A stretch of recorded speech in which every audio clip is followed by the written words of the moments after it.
আসসালামু আলাইকুম। আশা করি সবাই অনেক ভালো আছেন। আজকে আমি আপনাদের সাথে বিয়ে বাড়িতে যে কাবাবটা দেওয়া হয় শামি কাবাব সেটার রেসিপিটি শেয়ার করব। কিন্তু তার আগে আপনাদের সাথে কিছু কথা শেয়ার করছি। গত 5ই নভেম্বর আল্লাহর রহমতে আমাদের ফ্যামিলিতে নতুন সদস্যের আগমন ঘটেছে। ওর নাম আফশিন। আমি অনেকদিন হলো চ্যানেলে ভিডিও আপলোড করতে পারিনি, কারণ আমি চেয়েছি এই প্রতিটি সুন্দর মুহূর্ত আমার মেয়ের সাথে কাটাতে। সবাই আমার মেয়ের জন্য দোয়া করবেন। চলুন আজকের রেসিপিটি শুরু করা যাক। এখানে আমি ছোট ছোট করে কাটা হাড় এবং চর্বি ছাড়া গরুর মাংস নিয়েছি আধা কেজি। আপনারা খাসির মাংস দিয়েও বানাতে পারবেন। আধা কাপ বুটের ডাল দিয়ে দিচ্ছি। বুটের ডাল ভালোভাবে ধুয়ে 6 ঘন্টা পানিতে ভিজিয়ে রেখেছিলাম, তারপর আবার ধুয়ে পানি ঝরিয়ে নিয়েছি। দিয়ে দিচ্ছি বড় 3 কোয়া রসুন, আদা বাটা 2 চা চামচ, পেঁয়াজ কুচি আধা কাপ, তেজপাতা 2টি, 5-6টি এলাচ, দারচিনি 2 টুকরা, লবঙ্গ 3টা,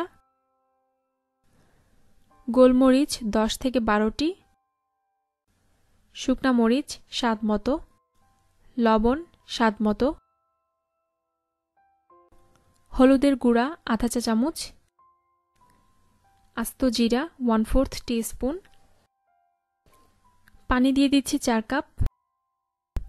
এবার মিডিয়াম হাই হিটে সবকিছু সিদ্ধ করে নিব। প্রথমে বেশি করে পানি দিবেন না, যদি পরে পানির প্রয়োজন হয় পরিমাণ মতো পানি দিয়ে দিব। মাংস আর ডাল সিদ্ধ হয়ে গেছে। আমরা মাংস রান্না করার সময় যেমন সিদ্ধ করি ঠিক তেমনই সিদ্ধ করতে হবে। মাংস বেশি সিদ্ধ হয়ে গেলে কিন্তু কাবাবের টেস্ট ভালো হবে না। এক্সট্রা পানি শুকিয়ে ফেলতে হবে। এখানে পানি থাকলে কাবাবের মিশ্রণটা নরম হয়ে যাবে, তখন কাবাবটা সুন্দর করে শেপ দেওয়া যাবে না। পানি একদম শুকিয়ে নিয়েছি। এবার এগুলোকে ঠান্ডা করে নিব। ঠান্ডা হওয়ার পর তেজপাতা, এলাচ, দারচিনি আর লবঙ্গ উঠিয়ে ফেলে দিচ্ছি। মাংসগুলো পাটায় বেটে নিতে পারেন অথবা আমার মতো ব্লেন্ডারে ব্লেন্ড করে নিতে পারেন। খুব ভালোভাবে ব্লেন্ড করতে হবে যেন আস্ত কোনো দানা না থাকে।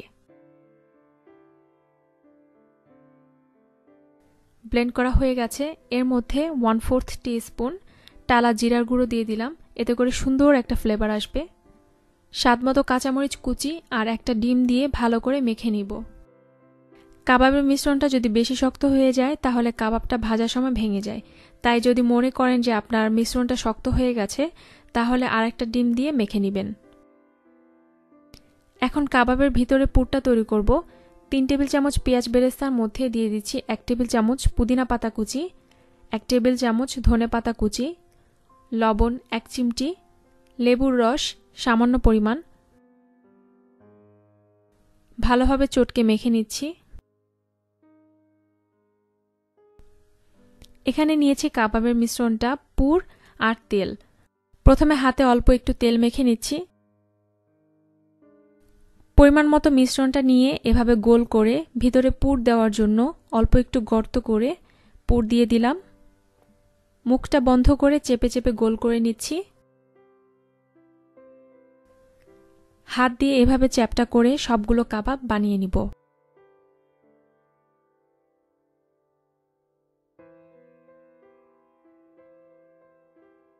আপনারা এই পর্যায়ে কাবাবগুলো ফ্রোজেন করে ডিপ ফ্রিজে সংরক্ষণ করতে পারেন।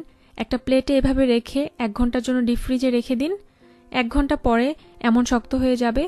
উঠিয়ে একটা জিপলক ব্যাগে ভরে অথবা এয়ারটাইট বক্সে রেখে দিতে পারেন। ভাজার আগে বের করে সাথে সাথে তেলে ভেজে নিলেই তৈরি হয়ে যাবে।